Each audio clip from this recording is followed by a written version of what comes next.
Exodus 27. Build an altar of acacia wood, 3 cubits high, it is to be square, 5 cubits long and 5 cubits wide. Make a horn at each of the 4 corners, so that the horns and the altar are of one piece, and overlay the altar with bronze. Make all its utensils of bronze, its pots to remove the ashes, and its shovels, sprinkling bowls, meat forks and firepans. Make a grating for it, a bronze network, and make a bronze ring at each of the 4 corners of the network. Put it under the ledge of the altar so that it is halfway up the altar. Make poles of acacia wood for the altar and overlay them with bronze. The poles are to be inserted into the rings so they will be on 2 sides of the altar when it is carried. Make the altar hollow, out of boards. It is to be made just as you were shown on the mountain. Make a courtyard for the tabernacle. The south side shall be 100 cubits long and is to have curtains of finely twisted linen, with 20 posts and 20 bronze bases and with silver hooks and bands on the posts. The north side shall also be 100 cubits long and is to have curtains, with 20 posts and 20 bronze bases and with silver hooks and bands on the posts. The west end of the courtyard shall be 50 cubits wide and have curtains, with 10 posts and 10 bases. On the east end, toward the sunrise, the courtyard shall also be 50 cubits wide. Curtains 15 cubits long are to be on one side of the entrance, with 3 posts and 3 bases. And curtains 15 cubits long are to be on the other side, with 3 posts and 3 bases. For the entrance to the courtyard, provide a curtain 20 cubits long, of blue, purple and scarlet yarn and finely twisted linen, the work of an embroiderer, with 4 posts and 4 bases. All the posts around the courtyard are to have silver bands and hooks, and bronze bases. The courtyard shall be 100 cubits long and 50 cubits wide, with curtains of finely twisted linen 5 cubits high, and with bronze bases. All the other articles used in the service of the tabernacle, whatever their function, including all the tent pegs for it and those for the courtyard, are to be of bronze. Command the Israelites to bring you clear oil of pressed olives for the light so that the lamps may be kept burning. In the tent of meeting, outside the curtain that shields the ark of the covenant law, Aaron and his sons are to keep the lamps burning before the Lord from evening till morning. This is to be a lasting ordinance among the Israelites for the generations to come. Exodus 28. Have Aaron your brother brought to you from among the Israelites, along with his sons Nadab and Abihu, Eleazar and Itamar, so they may serve me as priests. Make sacred garments for your brother Aaron to give him dignity and honor. Tell all the skilled workers to whom I have given wisdom in such matters that they are to make garments for Aaron, for his consecration, so he may serve me as priest. These are the garments they are to make: a breastpiece, an ephod, a robe, a woven tunic, a turban and a sash. They are to make these sacred garments for your brother Aaron and his sons, so they may serve me as priests. Have them use gold, and blue, purple and scarlet yarn, and fine linen. Make the ephod of gold, and of blue, purple and scarlet yarn, and of finely twisted linen, the work of skilled hands. It is to have 2 shoulder pieces attached to 2 of its corners, so it can be fastened.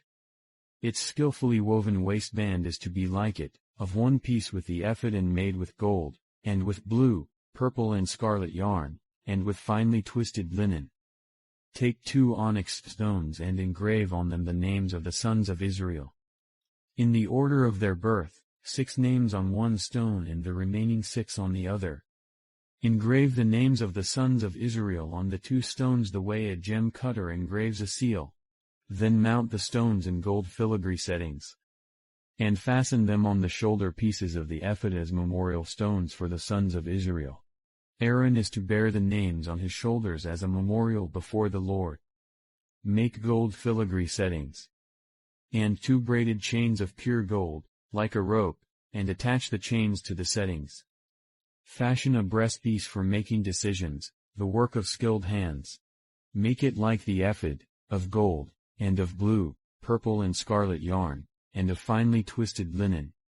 It is to be square, a span long and a span wide, and folded double. Then mount 4 rows of precious stones on it. The first row shall be carnelian, chrysolite and beryl. The second row shall be turquoise, lapis lazuli and emerald. The third row shall be jacinth, agate and amethyst. The fourth row shall be topaz, onyx and jasper. Mount them in gold filigree settings. There are to be 12 stones, one for each of the names of the sons of Israel, each engraved like a seal with the name of one of the 12 tribes. For the breastpiece make braided chains of pure gold, like a rope. Make 2 gold rings for it and fasten them to 2 corners of the breastpiece. Fasten the 2 gold chains to the rings at the corners of the breastpiece, and the other ends of the chains to the 2 settings, attaching them to the shoulder pieces of the ephod at the front. Make 2 gold rings and attach them to the other 2 corners of the breastpiece on the inside edge next to the ephod. Make 2 more gold rings and attach them to the bottom of the shoulder pieces on the front of the ephod, close to the seam just above the waistband of the ephod. The rings of the breastpiece are to be tied to the rings of the ephod with blue cord, connecting it to the waistband, so that the breastpiece will not swing out from the ephod. Whenever Aaron enters the holy place, he will bear the names of the sons of Israel over his heart on the breastpiece of decision as a continuing memorial before the Lord. Also put the Urim and the Thummim in the breastpiece, so they may be over Aaron's heart whenever he enters the presence of the Lord. Thus Aaron will always bear the means of making decisions for the Israelites over his heart before the Lord. Make the robe of the ephod entirely of blue cloth, with an opening for the head in its center. There shall be a woven edge like a collar around this opening, so that it will not tear. Make pomegranates of blue, purple and scarlet yarn around the hem of the robe, with gold bells between them. The gold bells and the pomegranates are to alternate around the hem of the robe. Aaron must wear it when he ministers. The sound of the bells will be heard when he enters the holy place before the Lord and when he comes out, so that he will not die. Make a plate of pure gold and engrave on it as on a seal, holy to the Lord. Fasten a blue cord to it to attach it to the turban. It is to be on the front of the turban. It will be on Aaron's forehead, and he will bear the guilt involved in the sacred gifts the Israelites consecrate, whatever their gifts may be. It will be on Aaron's forehead continually so that they will be acceptable to the Lord. Weave the tunic of fine linen and make the turban of fine linen. The sash is to be the work of an embroiderer. Make tunics, sashes and caps for Aaron's sons to give them dignity and honor. After you put these clothes on your brother Aaron and his sons, anoint and ordain them. Consecrate them so they may serve me as priests. Make linen undergarments as a covering for the body, reaching from the waist to the thigh. Aaron and his sons must wear them whenever they enter the tent of meeting or approach the altar to minister in the holy place, so that they will not incur guilt and die. This is to be a lasting ordinance for Aaron and his descendants. Psalm 24. The earth is the Lord's, and everything in it, the world, and all who live in it. For he founded it on the seas and established it on the waters. Who may ascend the mountain of the Lord? Who may stand in his holy place? The one who has clean hands and a pure heart, who does not trust in an idol or swear by a false god. They will receive blessing from the Lord and vindication from God their Savior. Such is the generation of those who seek him, who seek your face, God of Jacob. Lift up your heads, you gates, be lifted up, you ancient doors, that the King of glory may come in. Who is this King of glory? The Lord strong and mighty, the Lord mighty in battle. Lift up your heads, you gates, lift them up, you ancient doors, that the King of glory may come in. Who is he, this King of glory? The Lord Almighty, he is the King of glory. When Jesus had again crossed over by boat to the other side of the lake, a large crowd gathered around him while he was by the lake. Then one of the synagogue leaders, named Jairus, came, and when he saw Jesus, he fell at his feet. He pleaded earnestly with him, "My little daughter is dying. Please come and put your hands on her so that she will be healed and live." So Jesus went with him. A large crowd followed and pressed around him. And a woman was there who had been subject to bleeding for 12 years. She had suffered a great deal under the care of many doctors and had spent all she had, yet instead of getting better she grew worse. When she heard about Jesus, she came up behind him in the crowd and touched his cloak. Because she thought, if I just touch his clothes, I will be healed. Immediately her bleeding stopped and she felt in her body that she was freed from her suffering. At once Jesus realized that power had gone out from him. He turned around in the crowd and asked, "Who touched my clothes?"